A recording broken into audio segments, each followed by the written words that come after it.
Hello friends, here at Swahili Coast Mission, a big part of our work is about caring for the poor. And I wanted to ask you this question. Have you ever thought about what it might be like to be poor, to have nothing? There is this book called Voices of the Poor, where they ask the poor, what is it like to be poor?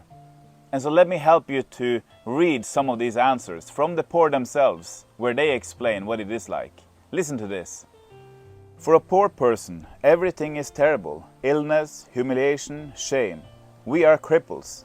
We are afraid of everything. We depend on everyone. No one needs us. We are like garbage that everyone wants to get rid of. When I don't have any food to bring to my family, I borrow, mainly from neighbors and friends. I feel ashamed standing before my children when I have nothing to help feed the family. I'm not well when I'm unemployed. It's terrible.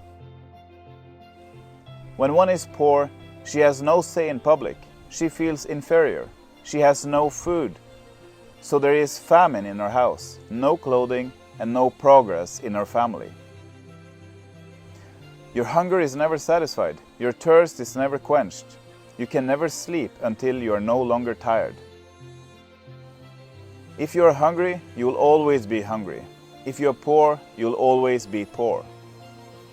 Those answers from the poor, it really makes my heart twist. Caring for the poor is a responsibility God has put on all of us. God has put this responsibility on a governmental level, also on a family level, on an individual level, and on a church level. It is something that involves everyone. And to actually help the poor is much more complex than what most people know. The book of Matthew frames it like this. For to everyone who has, more will be given, and he will have abundance.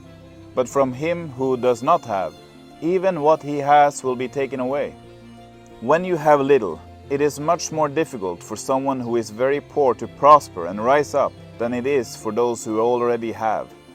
Poverty creates so many destructive cycles that makes it difficult to see any change. Poverty creates certain generational cycles, psychological cycles, malnourishment and health issue cycles that becomes like curses that lock you in a prison that most people will never escape from. In poverty, there is a lot more loss than just food and money and material things. There is also a loss of hope, meaning, ambitions, vision, heart. So the solution has to be something more than just material things.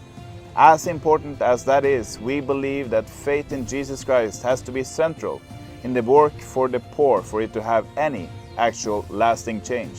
The poor has a big place here in our hearts at Swahili Coast Mission.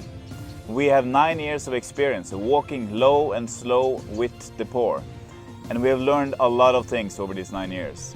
A big part of our calling is to love the ones that nobody else loves. And I want to encourage you to pick up this God-given responsibility to care for the poor. Connect with us, partner with us, visit us. Let us do more for the poor.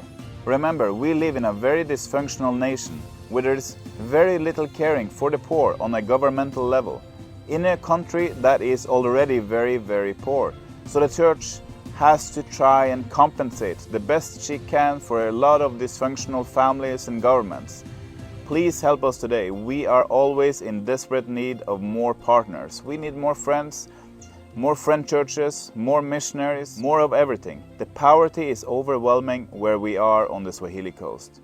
You can find more information in the captions or comment section of this video. And if you are deciding to become a monthly partner with us, please write to us, let us know so that we can say thank you and so that we can stay connected with you. God bless you so much.